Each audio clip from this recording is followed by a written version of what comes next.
everyone, welcome back to the channel. I've got a fun card for you today doing a bunch of textural layers, and we're going to get right to it. Now I'm going to be using the gorgeous Life's Sweet Moments. This is a gorgeous stamp set that was designed by Kelly Taylor for Honeybee, and it does have a coordinating die set, which is fantastic. So many really beautiful images in this set. I'm going to be focusing on the florals, and I'm going to coordinate that with the Homestead Hues paper pad. This is a beautiful 6 by 8.5 inch paper pad that's got all of these gorgeous patterns on it that you can see there on the front cover. Now I've chosen out these two patterns here, one a floral and one a coordinating more neutral pattern. I wanted to combine these two together to create some interest and texture on my card front. Now I'm going to cut two strips of paper. I'm going to cut them at 1 3/4 by 4 3/4, and those two paper strips are going to form the base for the different little florals that I'm going to be stamping and coloring here today. So once I've got my two strips of paper cut here with my tonic trimmer here from Tim Holtz, here you can just see those two strips. I'm going to just show you how nicely those fit onto an A2 sized card front, and those are going to be just a really great base as part of our texture and layers. What I'm going to do next is I'm going to take the stamps, the florals, and the foliage from the Life Sweet Moments set, and I'm going to put those into my mini Misty. I'm going to go ahead and stamp those out onto some white cardstock with some black ink, and this is a alcohol ink friendly black ink. So I'm going to be able to go ahead and color with my alcohol markers, because this black ink is going to be nice and non-movable by that alcohol. So I'm going to give those a couple of inked up opportunities here to get stamped out nicely. So ink those up once and stamp them. Now I'm going to ink them up again just to make sure that I've got a really nice black solid image. Now I am going to be using my Tri-Blend markers here today, but you could use any alcohol markers that you have, your Olos, your Hues, your Copics, whatever you love to use. And I'm going to be using a combination of the Coral Blend, the Brown Gray, the Fair Skin, the Earth Brown, and the Burnt Orange. So those are the different colors I'll use here. What I did here is I really relied on the artist's marks on these florals. So wherever there was a line that indicated maybe perhaps a little bit of shading to do, that's where I put the dark. And then I also put the darkest color where the florals petals meet, or at the base of a petal, for example. So I'm just going to continue going in with that darkest color, and then you saw there how I went in with the medium color next and then the lightest. So really basic and simple coloring. All I'm going for here is a range of dark, medium, and light colors blended together to create some darks and lights that will create some interest on these florals, make them look a little bit more realistic than just one solid color. And really easy coloring to do here. I'm going to do a combination as well on my florals of a little bit of orange as well. So kind of trying to create that corally orange look to coordinate nicely with that pattern paper. So for this one, I started off with the lightest color. I believe I used the Fair Skin color as the lightest there down as a base, then going in with some of the darker and medium shades to create, again, on those artist lines, so the lines that Kelly drew on the petals that indicate maybe where there should be a little bit of shading and shadowing. I definitely go ahead and use those as a spot to put a little bit of the darker and medium shades. I used some orange for the center of the coral flower, and something similar, I think, on that lighter one as well. Now for the foliage, it probably seems really weird to use gray, but I was going with the suggestion of color on the pattern paper. And if you look at that pattern paper, if you have the pattern paper pad, or if you can see it here in the next few frames on the video, you'll see that the foliage or some of the imagery is in gray in that paper. And so That's why I decided to do the stems of the florals and the foliage in gray. So here you can see how those are all nicely colored up now and ready to embellish my card. Now I also wanted to use something for texture on my card base. So this is an oldie but a goodie from Honeybee. This is the Quatrefoil A2 cover plate. It's fantastic. There's two pieces to this cover plate. There's this finer detail piece here that I'm adding my white glue to, and that layers nicely over top of the base layer that's just got the piercing added to it when you put it through your die cutting machine. So if you go back into the vault, if some of these aren't still available, but you have them in your stash, or you go back and look at the cover plates from Honeybee, they are fantastic. I don't think we've done a cover plate for a little while now, but I love cover plates because they just add so much great texture.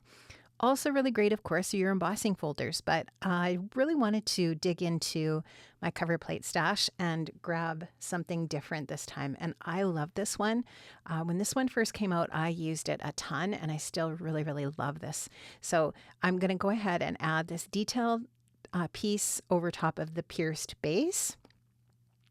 And now I'm just going to go ahead and add these pieces onto my A2 size white top folding note card. And I'm just going to add that little bit of liquid adhesive onto that base and go ahead and give that a really good press until it's nicely adhered onto my card base. So I'll give that Honeybee liquid adhesive a little bit of a minute to grab. And now I'm going to go ahead and put my pattern paper on. And I'm going to put these slightly askew. I'm not going to put them straight onto my card front just to make them look a little more interesting.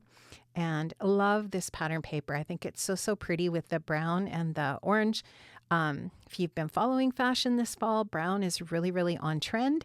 And of course, the Hello Harvest collection has definitely got that little bit of a coffee theme going on as well. So I really love how these papers in the Homestead Hues paper pad coordinate so nicely with obviously the season, fashion, the different things that we have in the collection, the coffee theme, and so on. Now I've added foam adhesive to all of my different florals. I'm going to just go ahead and start layering those on in a little cluster. I've chosen 3 of the flowers to use on this card. The rest that I have colored, I'll save for another project. And I will just go ahead and create this really sweet little bouquet of 3 blooms, and then I'll just put those different little foliage pieces around them in a triangle as well. So I'll pop this piece in here, and then I'll pop another piece in just down below, and then another one up a little bit higher and over to the side, again just to create that little bit of visual triangle with the florals and the foliage. And then I'll just go in with my Honeybee liquid adhesive and add a little bit of liquid adhesive underneath each one of these foliage pieces just to make sure that they're secured down to the card front. So we're getting lots of really nice texture and layers added to our project here. Now I'm going to take some clear Wink of Stella and add that over top of my coloring, and this is just going to add just a really nice pretty sparkle and shine. It's subtle, but it's very effective. I really love Wink of Stella. I think it's a great product, and so I'm just going to add that, and then I'm going to take some gold stickles and add the gold stickles to the center of each one of my blooms as well. And just tiny little dots of gold stickles here, not big gobs, just tiny little, you can barely even see that they're there, except when the light hits them, they just sparkle and shine so nicely. It's a really pretty effect. I'm going to take some paint, some acrylic paint, and I've watered that down. I'll take my fan brush and mix the water in with the paint so that we've got just a really nice liquefied product here to splatter onto the project. I'll just tap that on, and that's just going to give another really nice texture and layer to our card project. Really love how that adds just a really nice cohesive layer of extra detail over top of all of the elements that we've added so far. Just going to tap that on, and really liking how that's going to look. Now, this is going to take a minute or two to dry, so you always want to make sure that you allow any splatter that you add onto your projects that dry time, because if you go on to the next step without doing that, you're going to smudge something and then you'll be sad. So give it that time that it needs to really get dry. Now, I did stamp and die cut one of the sentiments from the Life Sweet Moments set. This one happens to say enjoy, but there are some really great sentiments as part of that set.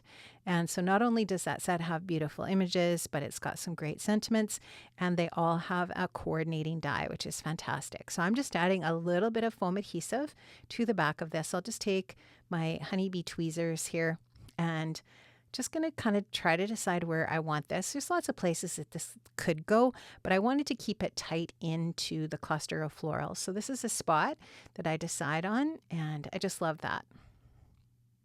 Now I wanted to add a little more texture. So another layer that you can always add to your projects is some twine or some string, some ribbon. And in this case, I'm just adding a little bit of gold twine. I'm going to wrap it around my card front twice, and then I'll just tie it into a delicate bow here. I'm going to use my honeybee tweezers to just hold that initial knot here, and then I'll tie my little bow. And once I've got that situated where I want it and the loops the size that I want them to be, I'm actually going to take my beautiful Homestead Hues pearl stickers, which are always great to have with all of the collections, right? Because they coordinate, the colors coordinate with the paper and the season so beautifully. And so I'm going to take one of the brown pearl stickers, one of the larger ones. I'm going to put just a little bit of glue in that onto that knot, and I'm going to add a brown pearl sticker onto the top of that knot. And again, we're going to have even more texture here with this extra little detail. And it was very easy to add that texture on there, and it finishes the card off so nicely. Friends, I've linked up in the description box below to all of the products from the Honeybee shop that I've used today. So make sure that you check out all of those products from the gorgeous Hello Harvest collection. It's a beautiful release. Make sure you check it out. Have an amazing day, friends. I hope you have a wonderful time crafting. Stay safe, stay well, and I'll see you again soon. Bye-bye.